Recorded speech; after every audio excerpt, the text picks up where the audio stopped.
Los abuelos y su rol en el desarrollo de los niños. Para ello está nuestra licenciada Sheila Sanes Ramírez. Ella es psicóloga infantil y de adolescentes. Nos va a contar cuál es ese rol de los abuelos y le damos la bienvenida. Bienvenida, Sheila. Gracias, mi Frida. Primero que nada, agradecerte por la invitación. Sí, y bueno, estamos aquí para poder tocar ese tema tan importante de los abuelos y el desarrollo que ellos pueden tener en la vida de sus nietos. Sobre todo que ya estamos muy próximos, ya está sintiéndose ese ambiente de celebrar a nuestros abuelos. ¿De qué manera impacta el abuelo, la abuela en la vida de los niños? Correcto. Primero vamos de repente a ver sobre un mito y una verdad. Bueno, es un mito decir que todos los abuelos están presentes en el desarrollo socioemocional de los chicos, ¿no? Pero también es una verdad y bueno, las estadísticas, el porcentaje nos indican que también hay una gran cantidad de abuelos que sí están presentes en la vida de sus nietos, ¿no? Y bueno, con ello también el impacto que tienen muchos de ellos es en el área socioemocional principalmente, ¿no? Que abarca el tema emocional, conductual y de habilidades sociales. ¿Qué pasa cuando el abuelo o la abuela cumple el rol de mamá? Porque hoy en día la vida acelerada que llevamos generalmente tienen que ir a trabajar y a veces, en muchas ocasiones, se quedan, ¿no?, las abuelitas al cuidado de los menores y hacen el rol de mamá. Sí, eso también es cierto, ¿no? Que hoy en día hay un gran porcentaje de abuelos y abuelas que se convierten en los cuidadores principales. Entonces, bueno, aquí hay dos puntos. El primer punto es que, en efecto, los abuelos pueden cumplir una crianza, vamos a llamarle respetuosa, democrática en la vida de los nietos, pero como también sí leía, me informaba, que también hay pues dificultades a nivel de crianza, ¿no? Y estas dificultades radican más en el tema de la permisividad y de mostrarse complacientes y sobreprotectores con sus nietos, ¿no? Entonces ahí también hay un impacto un poco negativo en ese sentido. ¿Por qué es que los niños a veces como que prefieren más a los abuelos que a las mamás o al papá, ¿no? Claro, me ha pasado. Me ha pasado. Bueno, sí, básicamente como te decía es por un tema de crianza, ¿no? A veces las mamás pueden ser un poco más firmes o intentan ser más firmes o por el contrario son un poco más autoritarios, autoritarias. En cambio las abuelas tienen y toman esta actitud más de ser complacientes, sobreprotectoras, engreidoras, ¿no? Entonces por aquí que hay esta preferencia también de los nietos hacia ese tipo de perfil de abuelos. Y se dice pues que las mamás estamos para criar y los abuelos para engreír. malcriar, ¿no? O engreír, entre comillas. Entonces, pero cuando hay esto, ¿cómo llegar a acuerdos? Porque a veces también me he enterado de casos en que las abuelas, en la familia se genera cierta dificultad porque no se ponen de acuerdo con las normas, mientras que la mamá dice no, la abuela que la tiene todo el tiempo dice sí, y entonces el niño o la niña está en medio de esos dos poderes, ¿no? Claro. ¿Quién manda? ¿La mamá? ¿El papá? ¿La abuela? ¿Quién es la que manda? ¿No? Entonces, en esos casos, ¿qué nos aconsejas? Claro, muchas veces pueden haber acuerdos y se dan los acuerdos entre los padres y los abuelos, ¿no? Los propios padres o incluso los suegros, ¿no? Pero la dificultad radica más en el tema de la ejecución, ¿no? Porque en el momento no lo hacen, ¿no? Porque incluso sí, yo que veo casos donde los abuelos se convierten en los primeros cuidadores, llegan a tener este diálogo, esta comunicación, me escuchan también cuando doy estos consejos. Sin embargo, al momento de ponerlos en prácticas, ¿no? Estas prácticas no son tan consistentes. Por ejemplo, ¿no? Tienen un acuerdo de repente de los horarios, ¿no? Horarios de dormir, horarios de comidas, horarios de lo que está permitido, de lo que no está permitido, ¿no? Pero en el momento de hacerlo, sí hay un grupo de abuelas que intentan, ¿no?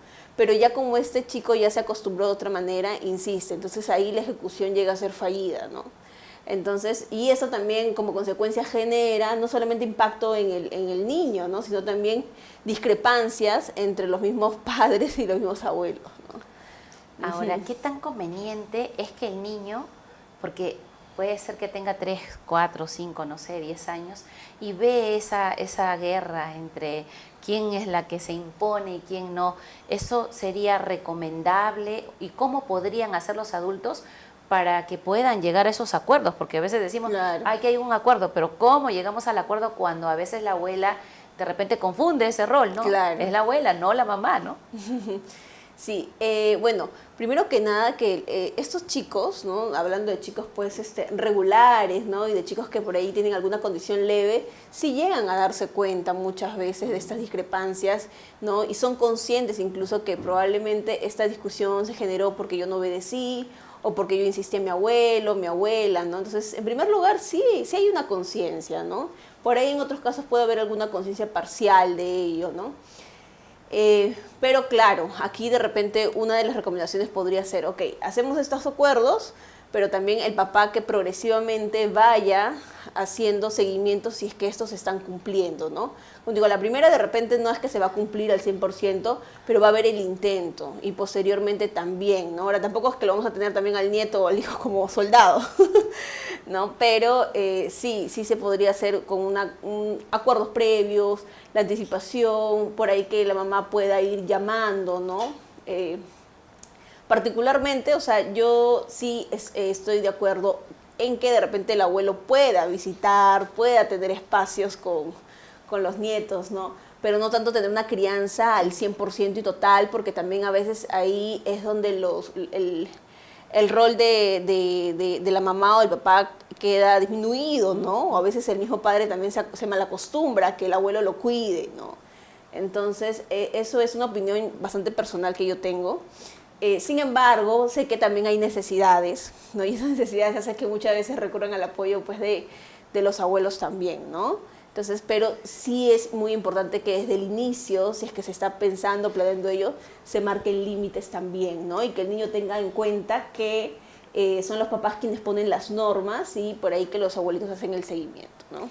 Con respecto a los hábitos, por ejemplo, ¿no? Hoy en día vemos que los tiempos se pasan tan rápido, entonces resulta que hoy día desayunamos a las 7, mañana a las 8, pasado a las 11, pero cuando se queda con abuela, todos los días se desayuna a las 7. Uh-huh. Entonces, esta creación de hábitos de enseñarle a nuestros hijos es contraproducente el que la abuela tenga un ritmo de vida y en la casa con los padres tenga otro ritmo. ¿Cómo hacemos los hábitos ahí? Claro, bueno, también es un mito decir que todos los abuelos son engreidores, porque también hay abuelos que cumplen muy bien sus normas, sus límites, son más organizados y ordenados que los propios hijos, ¿no? Y más bien se aprende de ellos, ¿no?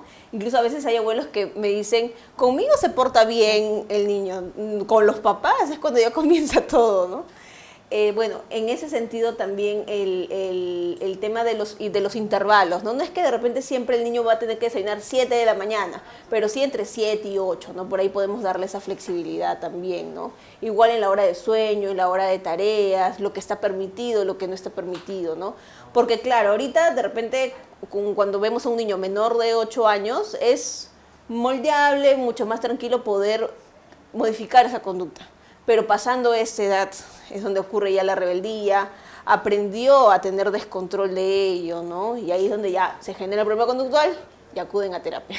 Ahora, hay un beneficio definitivamente para el niño que tenga contacto y que haga esa interacción con el abuelo.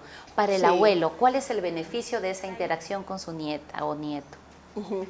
Bueno, los abuelos, justamente por la edad que tienen, ¿no? Por esa etapa que atraviesan, muchos de ellos pueden sentir, pues, estos sentimientos de repente de desvalía, también pueden sentir un poco estos sentimientos quizás de sentirse solo, de sentirse inseguros, de que no tener a veces una vida muy activa, ¿no? Entonces, de hecho, también el nieto también cumple un rol muy importante a nivel socioemocional en el abuelo, ¿no? Uno de ellos es de compañía, ¿no? Otro de ellos también es de solidaridad, ¿no? Otro de ellos también es de sentir ese calor, ese afecto, ¿no? Esa importancia que le interesa al otro también, ¿no? Y bueno, también el de compañía y de generar también sentimientos agradables, ¿no? en el caso que los abuelos están ausentes y como sabemos algunos niños no viven cerca al abuelo Sí. porque viven en otro lado, ¿cómo se podría hacer para que se mejore ese vínculo entre el abuelo, los abuelos que están lejos y con sus nietos? Claro, un poco lo que también pasa a veces cuando vemos en temas de papás separados, por ejemplo, también. ¿no? Familiares que están a distancia. Mira, si ya de pronto han tenido un primer contacto, no conocen al abuelo, no, de repente viven en otra ciudad, no, por ahí de repente llamadas hoy en día que nos sentimos más cerca con el tema de la tecnología, no, compartir actividades, van a haber visitas esporádicas, no, pero es un poco de lo que tenemos que ir adaptándonos, ¿no? Y esa sería la alternativa. En el caso, como tú me decías, que los padres estén separados y qué difícil para la niña, el niño que sepa que vive con su abuela materna, pero que no puede ver tanto a su abuela paterna. ¿Esto traería una complicación para el niño? Sí, claro, efectivamente trae, ¿no? O a veces ni siquiera hay una separación, a veces entre las mismas familias no tienen una buena relación y por ahí que no quiero que vea a tu abuela materna, no quiero que vea a tu abuela paterna, ¿no? Entonces, todo eso puede pasar, es posible, ¿no? Sí, considero que sí tiene un impacto, ¿no? Un impacto, pero como yo siempre digo, cuando hay ese tipo de dificultades, de percances, en separaciones principalmente, se hacen algunos procesos de conciliaciones para que esté marcado muy bien el tema de los límites. La orientación está dada. Sí. Un mensaje y cómo te ubicamos. Gracias. Bueno, me ubican a mí en el Centro de Terapias Miterap, donde yo soy psicóloga y directora del Centro de Terapias, ubicado en calle General Recabarren, 131, Miraflores. Asimismo, aprovecho en brindar un saludo a mis abuelos por el Día de los Abuelos. Qué bueno, y así es que hoy día es un programa especial dirigido para ellos. Y ya que es un día especial, pues la doctora Esther Álvarez Bolaños desde México también se hace presente con la cápsula Valorar a nuestros abuelos. Los abuelos son muy importantes en nuestras vidas, marcan nuestra infancia llenándonos de amor, de ternura, de paciencia, apoyando a nuestros padres en nuestro cuidado y en nuestra formación muchas veces. Son ellos los que dejan en nosotros profunda huella con sus enseñanzas, con su ejemplo. Y llegado el momento, cuando ellos alcanzan avanzada edad y las fuerzas comienzan a abandonarles, nos llega a nosotros la gran oportunidad de corresponder, de devolver un poquito del amor, la ternura y los cuidados que ellos prodigaron en nosotros. Es importante valorar a nuestros abuelos y cerrar el ciclo de vida, de su vida, acompañándoles hasta el último aliento, hasta el último momento y seguir también hasta el último momento aprendiendo de ellos. Creer que se puede es hacer que suceda. Hasta la próxima.